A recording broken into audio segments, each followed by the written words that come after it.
Y vamos a conversar con Gustavo Chesti, que es analista político. Gustavo, ¿cómo está? Muy buenos días. Buenos días, muchas gracias, Rodolfo, por la invitación. ¿Habrá o no habrá adelanto de elecciones? ¿Tiramos la moneda? Yo creo que es complicado poder afirmar si es que va a haber, ¿no?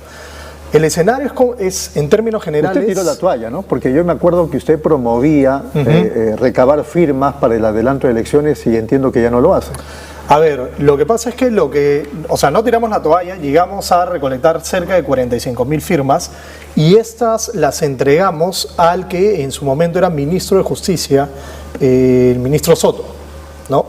Entregamos las firmas a él y los proyectos además que alcanzamos, porque nosotros no solamente promovíamos el adelanto de elecciones, sino una reforma política mínima, que era el impedimento para que ningún sentenciado pueda ser elegido ni pueda ser dirigente de un partido político, que creo que es lo mínimo que necesitamos ante esta situación tan complicada que estamos viviendo de crisis política.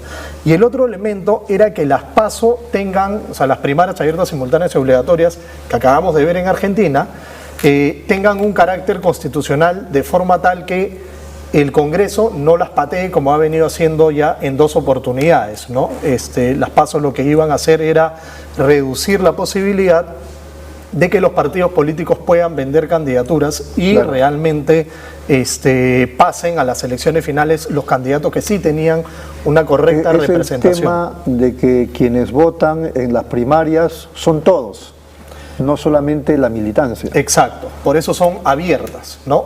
Son abiertas porque permite que todos nosotros los ciudadanos podamos participar en la elección del candidato que el partido va a presentar. Y eso permite además que los candidatos que se presentan tengan una representación real, no solo en la interna, sino en la comunidad. Por ejemplo, en una alcaldía, ¿no? Que tengan aproximadamente el 3% de aprobación de esa circunscripción.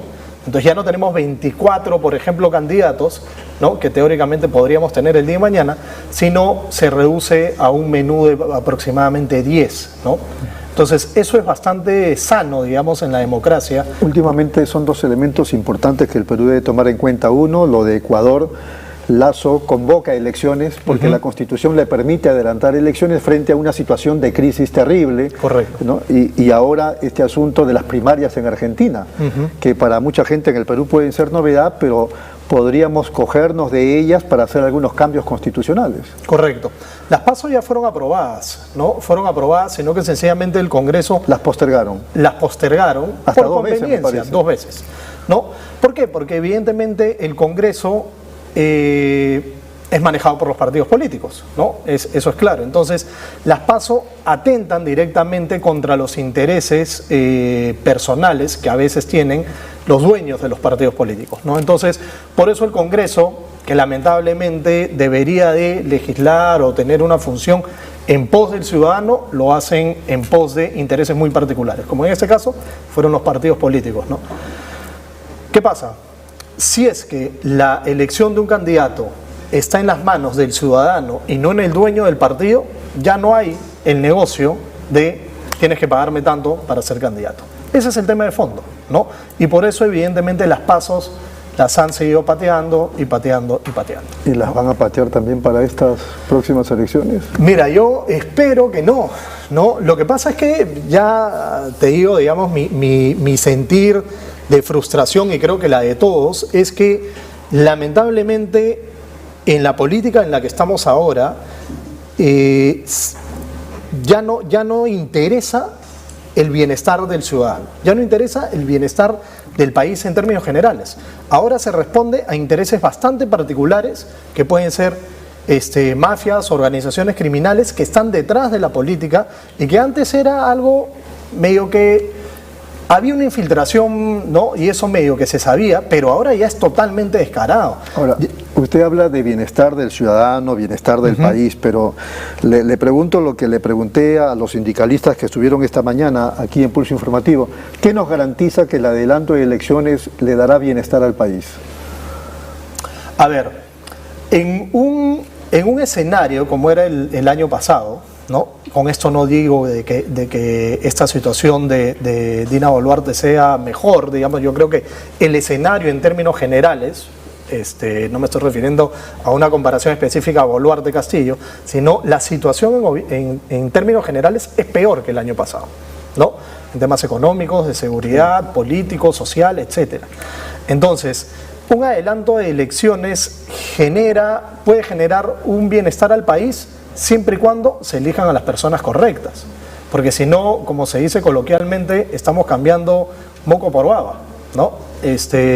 Entonces, lo que tenemos que generar acá es que si hay un adelanto de elecciones, tenga que haber sí o sí una reforma política. La pregunta es, este Congreso... ¿Quién hace la reforma política? Ahí está el problema. Estamos en un problema perverso, como se llama, ¿no? Si este Congreso hace un adelanto de elecciones, lo va a hacer, lo más probable, sin una reforma política, porque la reforma política atenta contra sus propios ¿Escuchó intereses. el planteamiento de Carlos Messía, expresidente del Tribunal Constitucional? ¿Perdón? O sea, él planteó lo siguiente, Carlos Messía. Sí. Decía, bueno, ahora sí, considerando el contexto que estamos viviendo, sí pienso que debe haber una nueva constitución. Me sorprendió. Pero acto seguido dice, pero no a través de una asamblea constituyente, sino que todos los partidos se pongan de acuerdo por fin y convoquen a una, digamos, grupo de notables. Y esos que se encarguen en 4 o 6 meses de las reformas o de una nueva constitución. Mira, en el papel suena bonito, ¿no? Pero se supone que los partidos políticos deben de poner a los notables como candidatos. Entonces, ¿qué notables tenemos el día de hoy, por ejemplo, en el Congreso? ¿No? O sea, muy pocos. No tienen que ser congresistas. O sea, no, pero a lo que voy es la capacidad que tienen los partidos políticos de encontrar esos notables debería reflejarse a la hora de colocar a sus candidatos. Listo. Entonces, yo ya perdí la fe de que los partidos políticos que tenemos el día de hoy, ¿no? en la representación, puedan ser capaces de encontrar esas personas notables en las que le dejaríamos en sus manos el futuro del país. Gustavo, ha sido muy amable, muchas gracias. Muchas gracias a ti. Fuerte abrazo. Ha sido Gustavo Chesti, nos vamos, amables televidentes, hasta el día lunes.